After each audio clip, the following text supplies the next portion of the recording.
आज कुड़थई में सुबह के शांत माहौल में जब शहर के ज्यादातर लोग अभी भी सो रहे थे, एक इज्जतदार घर की मां जॉली जोसेफ को एक ऐसे मामले में हिरासत में लिया गया जिसने पूरे देश को हिला कर रख दिया। कि गिरफ्तारी के वक्त उनका बेटा रेमो वहां मौजूद था। उनकी गिरफ्तारी सुबह के वक्त हुई थी। उस वक्त घर पर सिर्फ 2 ही लोग थे, मैं और मेरा भाई। पुलिस की एक टीम अचानक हमारे घर पर आई। एक पुलिस ऑफिसर मिस्टर जीवन और 2 महिला ऑफिसर्स उन्हें गिरफ्तार करने आई थी। उन्होंने कहा वो उन्हें साथ ले जाने आए हैं और वो लोग उन्हें अरेस्ट करके ले गए। हम सब लोग बहुत हैरान थे। जो कुछ भी हो रहा था हम सब उससे बहुत हिल गए थे। समझ नहीं आ रहा था क्या करें, क्योंकि इतने सालों से हमें यही बताया गया था कि हमारे परिवार में जितनी मौतें हुई हैं वो नेचुरल तरीके से हुई थी। पुलिस ने मेरी माँ के बारे में जो भी बताया, पहले तो हमें उन बातों पर यकीन ही नहीं हो रहा था, पर उस औरत ने मेरे पूरे परिवार के साथ जो किया, उसके बाद मैं उसे अपनी मां नहीं मान सकता। नॉर्थ केरला के कोरिकोड जिले में एक छोटे गांव कुड़ताई से एक दिल दहला देने वाली खबर सामने आ रही है। जॉली जोसेफ को गिरफ्तार कर लिया गया है। उन पर 14 सालों की अवधि में कोई शक की गुंजाइश छोड़े बिना अपनी सास, अपने ससुर, पति और 3 और लोगों की हत्या करने का आरोप है। केरला पुलिस के लिए ये पहली बार था जब 6 पीड़ितों के अवशेष एक ही दिन में उनकी कब्रों से बाहर निकाले जा रहे थे। इस सब के पीछे की मास्टरमाइंड है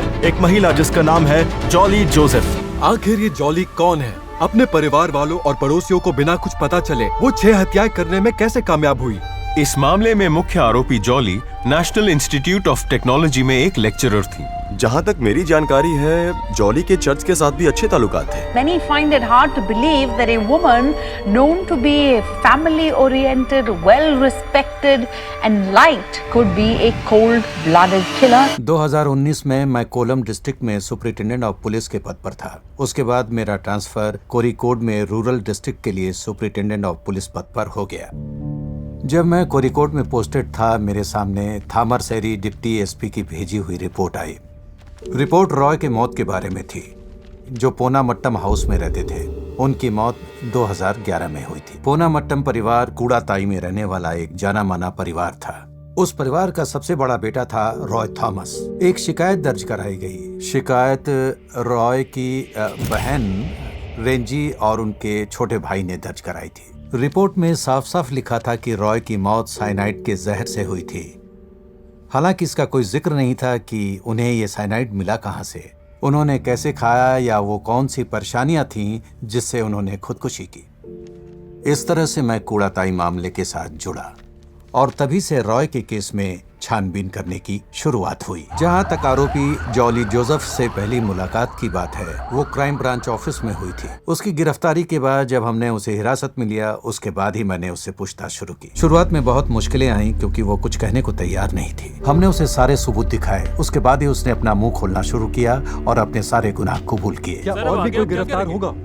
देखिए, मैं एक बात बताना चाहता हूँ कि पिछले 2 महीनों से हमारी छानबीन चल रही थी। हमने कम से कम 200 लोगों से पूछताछ की। किसी को भी इसके बारे में कोई अंदाजा नहीं था। पूछताछ करने के दौरान ही जॉली नाम की एक औरत को आरोपी के तौर पर गिरफ्तार किया गया। क्या वो पूछताछ में सहयोग कर रही है? क्या उसने अभी तक कुछ बताया है? हाँ, अभी तक तो वो पूरा कोऑपरेट कर रही है। पुलिस कस्टडी में जो कहा जाता है, जो बयान दिया जाता है, उसका कोई मतलब नहीं। ये एक हकीकत है। इन बयानों को कभी भी आरोपियों के खिलाफ सबूत के तौर पर इस्तेमाल नहीं किया जा सकता।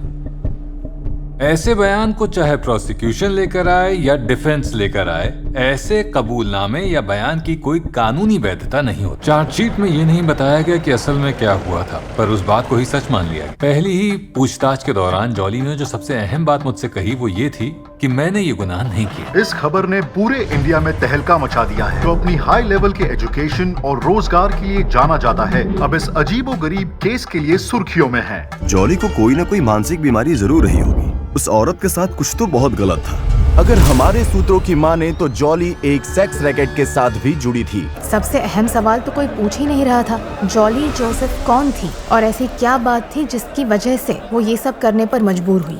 और शायद यही वो बात थी जिसके कारण मुझे लगा कि मुझे जॉली जोसेफ पर एक स्टोरी करनी चाहिए। इसलिए मैंने सोचा कि मैं कटप्पना जाऊंगी और देखूंगी जॉली कहाँ पली बड़ी थी। और कटप्पना में जॉली के परिवार के साथ बात करके मुझे एक बात समझ में आ गई। जॉली के परिवार वाले किसान थे और वो ऐसे घर में रहकर खुश नहीं थी जहाँ रोजी रोटी कमाने के लिए परिवार के हर सदस्य को काम करना पड़े। वो शौकीन मिजाज थी। उसे एक आलीशान जिंदगी जीनी थी और मुझे लगता है कि शायद यही वजह थी कि जॉली ने रॉय के साथ शादी करने का फैसला किया, क्योंकि पोन्नामट्टम परिवार कूड़ाताई में बहुत प्रतिष्ठित परिवार है। ये एक ऐसा परिवार है जो राज्य के बिल्कुल ही अलग हिस्से में बसा था, जहाँ की संस्कृति और हर चीज अलग है। तो नौकरी पेशे वाले लोगों के परिवार में शादी करना यानी पूरी तरह से एक अलग ही जीवन शैली को अपनाना हो सकता है, और शायद उसे वहाँ ऐसे ऐशो आराम मिल जाए जो कि वो हमेशा से चाहती थी। रॉय ने बताया कि उन्हें प्यार हो गया है और उन्होंने साफ कह दिया कि वो उसे लेकर बहुत सीरियस हैं। वो हमारे परिवार की सदस्य थी,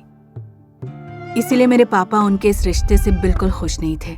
जॉली ने सभी को बताया कि वो पढ़ी लिखी प्रोफेशनल है जिसके एमकॉम में 50% मार्क्स थे। फिर मैंने सुना मेरी अम्मा कह रही थी चलो ठीक है, जब जॉली हमारे यहाँ आकर रहने लगे कि वो अपने करियर पर ध्यान दे सकती है और उसने कॉमर्स में पढ़ाई की है तो अच्छी नौकरी ढूंढना आसान होगा। तो मेरी अम्मा के मन में ये सब चल रहा था, इसीलिए वो चाहती थी वो दोनों जल्दी घर बसा लें। मुझे याद है उनकी शादी वाले दिन लगातार बारिश हो रही थी। अब लोग वो दिन याद करते हैं तो कहते हैं कि बारिश एक अपशगुन थी, आने वाले बुरे वक्त का संकेत। मेरे पापा उनकी शादी से बिल्कुल खुश नहीं थे। मुझे अब भी याद है कि वो उस दिन बहुत परेशान थे। शादी के दौरान उन्होंने जॉली से कोई बात नहीं की। वो हमारे घर की पहली शादी थी तो जाहिर है उसे लेकर सब एक्साइटेड थे, लेकिन किसी ने नहीं सोचा था कि ये शादी इतनी बर्बादी लाएगी। जॉली जोसेफ की सास बिल्कुल ही अलग बैकग्राउंड और दूसरे कल्चर की महिला थी। कोई सास अगर अपनी बहू से कहे कि पढ़ी लिखी लड़की हो, घर पर खाली नहीं बैठना चाहिए, तो ये बड़ा अच्छा नजरिया माना जाएगा। ये सोच बहुत ही अच्छी है एक महिला के लिए, मगर जॉली को ये बातें दबाव डालने वाली लगती थी। लेकिन कुछ जवान लड़कियां बाहर जाना, नौकरी करना नहीं चाहती, उन्हें घर पर रहना ज्यादा पसंद है। मेरी जांच पड़ताल से मुझे ये पता चला कि जब जॉली उस घर में शादी करके आई, जॉली ने परिवार को बताया कि उसके पास एमकॉम की डिग्री है। उसने मेरे सामने ये कबूल किया कि उसकी बनाई हुई ये डिग्री फर्जी है और ये उसकी जिंदगी की सबसे बड़ी गलती थी। जॉली ने मुझे बताया कि उसकी सास अनम्मा को कोई अंदाजा नहीं था कि जॉली के पास कोई डिग्री नहीं है। अनम्मा हमेशा जॉली से कहती थी कि तुमने इतनी पढ़ाई की है, तुम कोई नौकरी क्यों नहीं करती, तुम्हें तो कोई भी काम मिल जाएगा। इस बात को लेकर परिवार में बहुत बहस होने लगी थी और जब घर में कलेश बढ़ने लगे तो जॉली के पिता ने आने का फैसला किया। अनम्मा जॉली की नौकरी के बारे में उसके पिता से बात करेंगी और जॉली ये जानती थी, उसे ये भी पता था कि जब अनम्मा ये जिक्र करेंगी तो उसके पिता उन्हें बता देंगे कि जॉली के पास ऐसी कोई डिग्री नहीं है और उसका झूठ पकड़ा जाएगा। सुबह का वक्त था और हम सब नाश्ता करने के लिए बैठे थे। ऊपर भैया के कमरे में तेज म्यूजिक चल रहा था। किचन में मैं जहाँ खड़ी थी वहाँ से मुझे डाइनिंग रूम साफ दिख रहा था। मैं चिकन करी बनाने में लगी हुई थी। तभी मैंने अम्मा को पानी का ग्लास उठाकर वहाँ से जाते देखा। मुझे आज भी याद है, करीब 20 मिनट बाद मुझे अजीब बेचैनी महसूस हुई, तो मैंने सोचा अम्मा को दिखाती हूँ। पता नहीं क्यों मन में यही बार बार आ रहा था। जब मैं अम्मा के कमरे में गई तो मैंने देखा अम्मा बेड पर पैर फैलाए खिड़की से टिक कर बैठी हैं। उनकी आंखों में आंसू थे। मैंने उनसे पूछा क्या हो गया, क्या बात है? तो अम्मा बोली मैं मरने वाली हूँ, सबको बुला। मैं दौड़ कर गई और इलेक्ट्रिक फ्यूज बंद कर दिया। अम्मा गिर गई। मैं भागता हुआ अम्मा के पास पहुँचा। वो बिस्तर पर पड़ी थी, आंखों में घबराहट थी, डर था। उनका पूरा चेहरा लाल हो रहा था, मानो शरीर का सारा खून ऊपर आ गया था। वो बोली सांस नहीं आ रही, दम घुट रहा है, शायद मैं मरने वाली हूँ। मैंने भैया से कहा जल्दी डॉक्टर को बुलाओ। अम्मा पैर पटकने लगी। देखकर ऐसा लग रहा था जैसे दौरा पड़ रहा हो। बॉडी ऐंठने लगी। तभी डॉक्टर भी आ गए। उन्होंने उनकी नब्ज देखी और हमसे कहा इन्हें फौरन हॉस्पिटल ले जाना होगा। हमने जीप निकाली और अम्मा को ओमासेरी हॉस्पिटल ले गए। जीप को जितनी तेज चला सके उतनी तेज चलाई। हॉस्पिटल पहुंचते ही हम लोग अम्मा को इमरजेंसी वार्ड की तरफ ले गए और वहाँ डॉक्टर को बुलाया। मैंने डॉक्टर से कहा प्लीज कुछ कीजिए, मेरी अम्मा को बचा लीजिए, और वो लोग अम्मा को फौरन अंदर ले गए। 5 मिनट बाद डॉक्टर ने कहा कि अम्मा अब नहीं रही। उस वक्त अम्मा की मौत को लेकर हमारे मन में कोई सवाल नहीं आए। हेरिडिटरी स्ट्रोक लगा। उन हालात में शक करने की कोई गुंजाइश ही नहीं लगी। पहली पीड़ित थी अन्नम्मा, जिनकी मौत 2002 में हुई। उनकी उम्र की वजह से उन्हें कई बीमारियां थीं, इसीलिए उनके परिवार ने उनका पोस्टमार्टम करवाने के बारे में नहीं सोचा। 2002 में हुई संदिग्ध मौत के बारे में पुलिस के पास 18 साल बाद रिपोर्ट दर्ज कराई गई। फ्यूनरल के बाद मैंने नोटिस किया कि जॉली बदल गई थी। अम्मा की मौत के बाद जिस जॉली को मैं जानती थी उससे ये बिल्कुल ही अलग थी। अपनी सास की मौत के बाद जॉली घरेलू गृहिणी की भूमिका निभाने लगी। पोन्नामट्टम परिवार की मुखिया की हैसियत से उसे पहचान मिली, उसे अपनाया गया, उसने उसका खूब मजा लिया। वास्तव में वो यही चाहती थी। शायद शुरू से यही उसकी चाहत थी। जॉली जोसेफ ने जरूर सोचा होगा कि अपनी सास की जगह लेने से उसके परिवार में, रिश्तेदारों के बीच और बिरादरी में उसे इज्जत मिलेगी, उसे अहम इंसान के रूप में माना जाएगा। एक दिन जब मैंने पापा को कॉल किया तो उन्होंने एक चौंकाने वाली न्यूज दी। उन्होंने बताया कि NIT में जॉली को गेस्ट लेक्चरर की नौकरी मिल गई है। पापा ने कहा यह अच्छी बात है क्योंकि वो हमारे घर से ज्यादा दूर नहीं है। हालांकि अभी ये गेस्ट लेक्चरर की पोस्ट है, पर आगे जाकर ये परमानेंट हो। फिर जब मैंने उसकी सैलरी के बारे में पूछा तो पापा ने बताया कि जॉली को 40,000 रुपए महीना मिले। टॉम थॉमस जॉली से नाराज थे क्योंकि MS मैथ्यू ने अक्सर उनके घर आना जाना शुरू कर दिया था। MS मैथ्यू अनम्मा के बड़े भाई का बेटा था।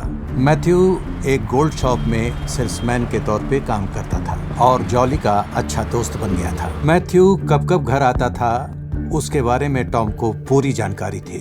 उन्होंने जॉली से उसके बारे में पूछा, मैथ्यू अक्सर घर क्यों आता है, उसके बार बार आने का क्या मकसद है, पर जॉली ने कभी कोई सफाई नहीं दी, वो बस बात टाल देती थी। इस दौरान मेरे पापा मुझसे खुलकर बात करने लगे। उन्होंने कहा जॉली ये कहकर घर से निकलती है कि कहीं जा रही है और मैंने उसे कहीं और जाते देखा। जब मैं उससे पूछता हूँ तो वो बात टाल देती है और वो हमेशा कोने में या गार्डन में जाकर किसी से फोन पर बातें करती रहती है।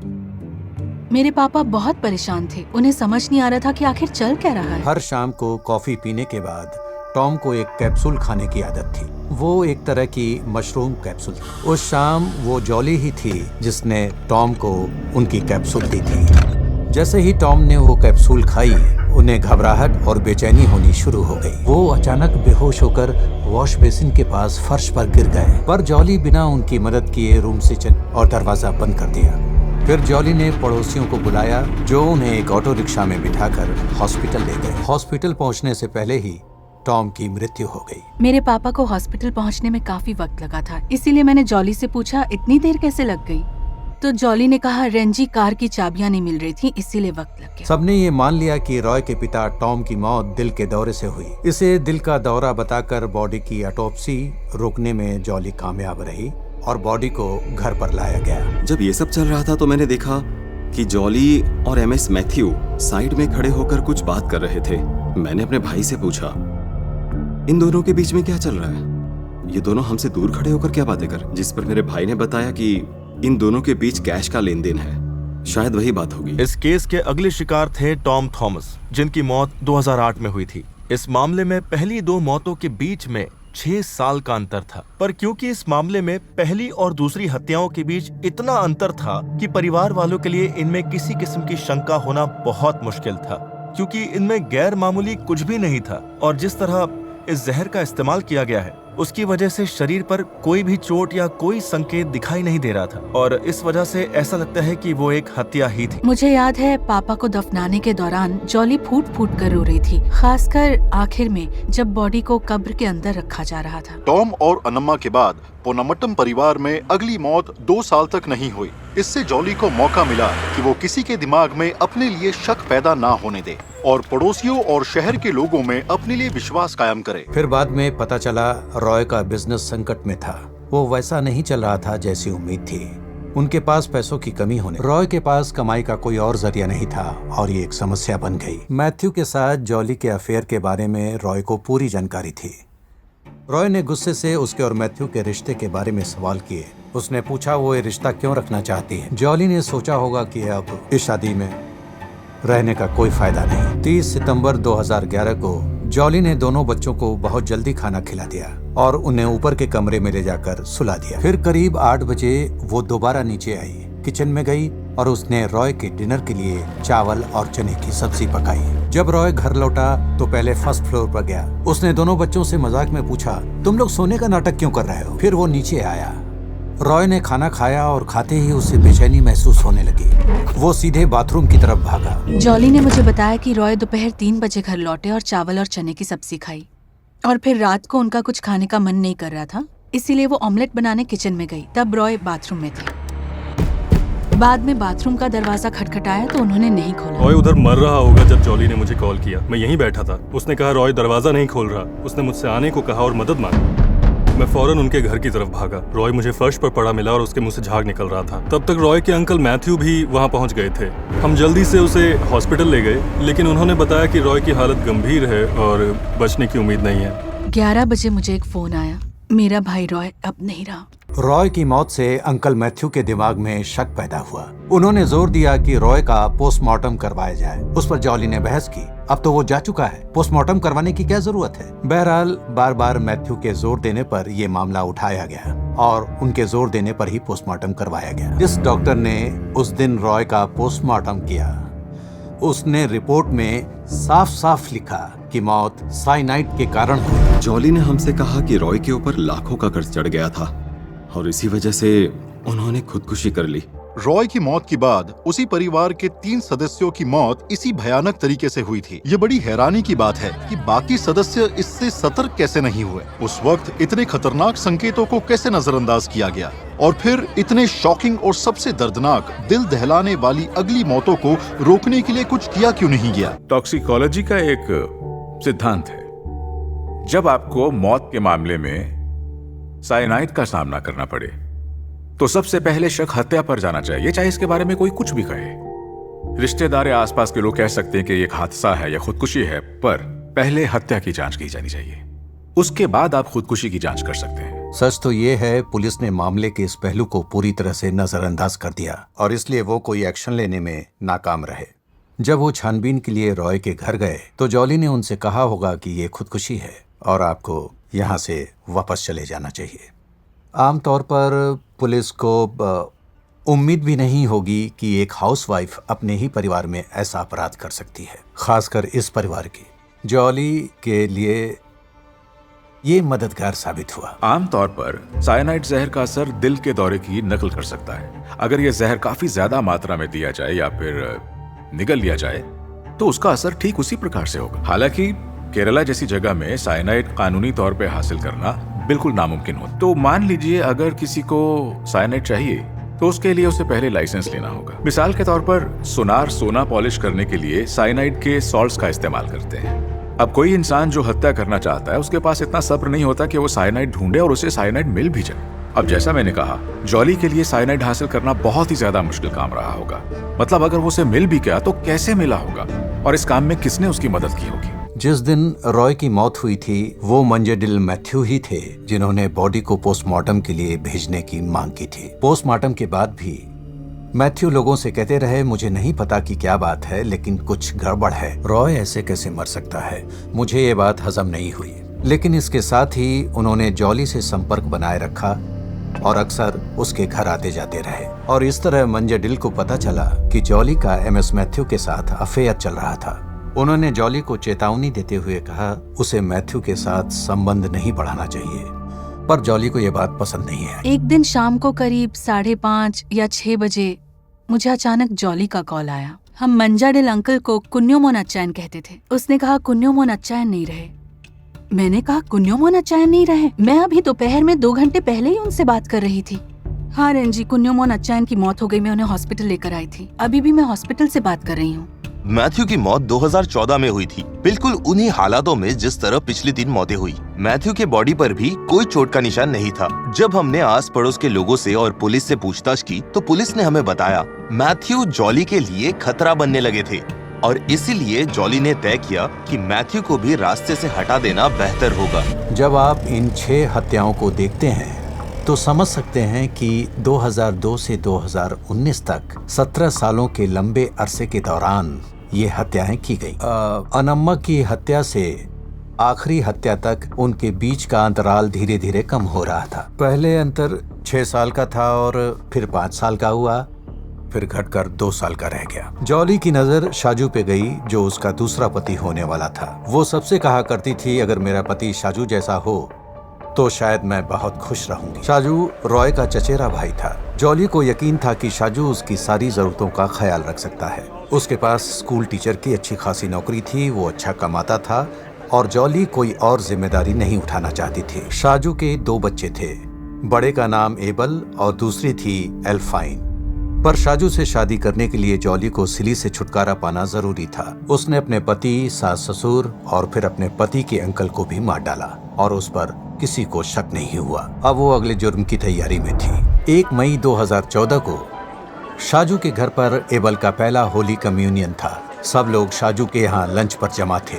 जब सब लोग खाना खाने बैठे तभी जॉली और उसके बच्चे वहां आ गए। उस वक्त एल्फाइन की आंटी उसे गोद में उठाकर खाना खिलाने की कोशिश कर रही थी और अचानक एल्फाइन हाथ पैर झटकने लगी। वो आगे झुकने लगी और आंटी को पीछे धक्का देने लगी। ऐसा लग रहा था जैसे वो आंटी की गोद से कूदने की कोशिश कर रही है। वैसे तो मैं शौक में था, पर मुझे साफ साफ दिखाई दे रहा था कि उसकी आंखें ऊपर उठ रही थी, मतलब उसकी आंखों की पुतलियां ऊपर की तरफ जा रही थी। सब लोग बच्ची की तरफ भागे। किसी को पता ही नहीं चला कि असल में हुआ क्या। जब बच्ची बेहोश हुई तो सिली की परेशानी का ठिकाना नहीं रहा।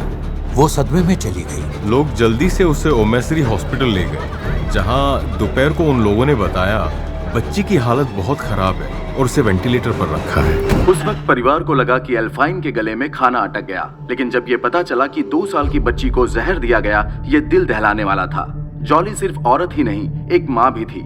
कोई भी माँ एक बच्चे की हत्या इतनी बेरहमी से कैसे कर सकती है, और उसे इस बात का कोई पछतावा नहीं है। इस एल्फाइन वाले मामले ने सभी को चौंका दिया था। 2014 में एल्फाइन की मौत के बाद सिली पूरी तरह से टूट गई। वो उदास निराश रहने लगी। वो मानसिक रूप से बहुत परेशान थी। इसी दौरान जॉली ने सिली से दोस्ती बढ़ाई और वो दोनों बहुत नजदीक आ गए।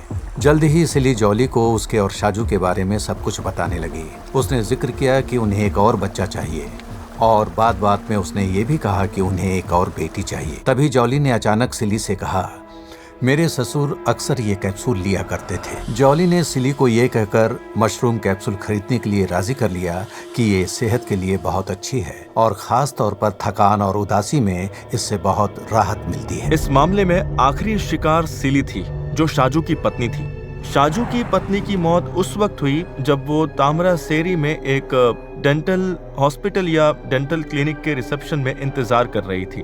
उस वक्त सिली और जॉली के साथ शाजू भी वहीं पर मौजूद था। सिली और जॉली वहां बाहर विजिटिंग रूम में बैठी थीं। उसे रूम नहीं बल्कि अच्छा खासा हॉल कह सकते हैं। दोनों वहीं बैठी थी। जॉली के पास मशरूम कैप्सूल थी जिसमें साइनाइड भरा था। जॉली ने वो सिली को दी और कहा, तुम इसे ले लो, बेहतर महसूस करोगी। सिली को जॉली पे भरोसा था और उसने वो कैप्सूल ले ली।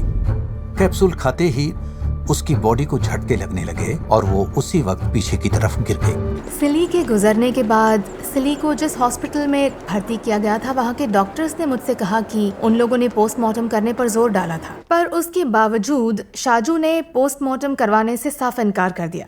उसका कहना था कि पोस्टमार्टम की जरूरत नहीं है और उसने ये भी कहा कि हमारे परिवारों में इस तरह की चीजें नहीं की जाती। और तभी मैंने फैसला किया मुझे इसके बारे में कुछ करना होगा। मैंने रोजो से कहा, मुझे रॉय की पोस्टमार्टम रिपोर्ट की कॉपी चाहिए। जब मैंने रॉय का डेथ सर्टिफिकेट देखा तो नोटिस किया कि उसकी मौत का समय दर्ज किया गया था देर रात को 11:20। हम साइनाइड के बारे में जानते हैं, जैसे ही वो बॉडी के अंदर जाएगा आप सांस नहीं ले सकते। मैंने रिपोर्ट्स में देखा कि उन्होंने जो कुछ खाया था, चावल और चने की सब्जी, वो उनके पेट में था और हजम नहीं हुआ था। इस खाने के जरिए ही वो जहर उनकी बॉडी में गया था। फिर जॉली के साथ हुई मेरी बातचीत मुझे अचानक याद आई। रॉय की मौत के बाद मैं घर गई थी। अगले दिन मैं जॉली से ऐसे ही बात कर रही थी। मुझे याद है मैंने उससे पूछा था, रॉय ने रात को सबसे आखिर में क्या खाया था, और जॉली ने कहा 1 प्लेट चावल और चने की सब्जी। वो उनकी मनपसंद सब्जी थी। तो मैंने उससे पूछा कि कितने बजे खाया था। उसने बताया दोपहर को लगभग 3 बजे खाया होगा। उन्होंने रात में डिनर नहीं किया। लेकिन पोस्टमार्टम रिपोर्ट को जब मैं ध्यान से देख रही थी तब मुझे जॉली के साथ हुई बातचीत याद आने लगी, खासकर जॉली के ये शब्द, उन्होंने रात में डिनर नहीं किया। तभी अचानक जैसे मेरे तन बदन में एक बिजली का झटका लगा। मैंने एक बार दोबारा रिपोर्ट देखी और मैंने सोचा, ओ माय गॉड, ये उस दिन मुझसे कही गई बात से मेल नहीं खाती। इस रिपोर्ट में जो भी लिखा है वो जॉली की कही गई बात से बिल्कुल अलग है। उन्होंने ये खाना दोपहर में नहीं खाया था क्योंकि बॉडी को खाना पचाने के लिए टाइम ही नहीं मिला था, क्योंकि मौत का टाइम था रात के 11:20। रॉय ने बेशक डिनर किया था और तभी मुझे समझ आ गया कि जॉली ही है जो इसके लिए जिम्मेदार है। मैं केजी साइमन सर के घर उनसे मिलने तोड़ूपुड़ा गई थी। मैं वहाँ 3 घंटे रही और उनके साथ इससे जुड़ी हर चीज पर पूरी चर्चा की। मैंने सिलसिलेवार मौतों, मेरी शंकाओं और पोस्टमार्टम रिपोर्ट में जो मैंने देखा उसके बारे में बताया। सर ने कहा, रेंजी, हम इस पर गौर करेंगे, वक्त लगेगा पर हम जांच पड़ताल करेंगे। उसके बाद हमने मामला क्राइम ब्रांच को ट्रांसफर कर दिया। हमने 10 लोगों की टीम बनाई और इस मामले पर अपनी जांच पड़ताल शुरू कर दी। हमने पाया कि जॉली ने जो कुछ भी कहा और किया वो एक टीचर, एक NIT टीचर बनकर किया। यही उसका परिचय था, इसलिए NIT के बारे में तहकीकात करना हमारे लिए बेहद जरूरी था। इन्वेस्टिगेशन एजेंसी 20 अगस्त को यहाँ आई थी। उन्होंने हमसे पता लगाने को कहा कि ये महिला टेम्पररी रूप से या परमानेंट आधार पर यहाँ काम करती थी या नहीं। तो हमने सारे रिकॉर्ड्स चेक किए, 2000 से अभी तक के सारे रिकॉर्ड्स। तो हमने लिखित में ये बयान दिया कि यहाँ इस तरह की किसी महिला ने कभी काम नहीं किया। उन्होंने कहा ऐसी किसी महिला ने यहाँ काम नहीं किया, न टेम्परेरी आधार पर और न ही दैनिक वेतन आधार पर जॉली के गले में हमेशा ID कार्ड लटका रहता था। उस पर उसकी फोटो थी, मगर कभी कभी कार्ड को शक की नजर से देखा जा रहा था, इसलिए जॉली ने ID कार्ड फाड़ दिया। हालांकि वो प्रोफेसर नहीं थी, फिर भी हमें उम्मीद थी कि उसके पास कोई क्वालिफिकेशन तो होगी, पर हम गलत थे। लेकिन जॉली के पास सर्टिफिकेट जरूर थे, जिसके मुताबिक उसने कॉमर्स में BCom और MCom की डिग्रियां हासिल की थी। जब हमने उसकी डिग्री और सर्टिफिकेट्स की छानबीन की, हमें पता चला कि वो सर्टिफिकेट्स किसी और के नाम पे थे। तो उसने फर्जी सर्टिफिकेट्स कैसे बनवा लिए? टॉम थॉमस एजुकेशन डिपार्टमेंट में एक एडमिनिस्ट्रेटिव असिस्टेंट थे। रिटायरमेंट के बाद उन्होंने कंसल्टेंसी, एक एजुकेशनल कंसल्टेंसी शुरू की। बहुत सारे स्टूडेंट्स उनकी फर्म को अपने सर्टिफिकेट्स की फोटोकॉपीज भेजा करते थे। जॉली इस बारे में जानती थी और वो उनके ऑफिस में गई। वहां से उसने कुछ सर्टिफिकेट्स लिए। उसने सर्टिफिकेट से नाम, मार्क्स मिटा दिए और फिर अपना नाम और अपने मनपसंद मार्क्स लिख दिए। उसने उनकी फोटोकॉपीज निकाली और उन्हें रख लिया। जॉली ने जो कुछ भी कहा सब झूठ था।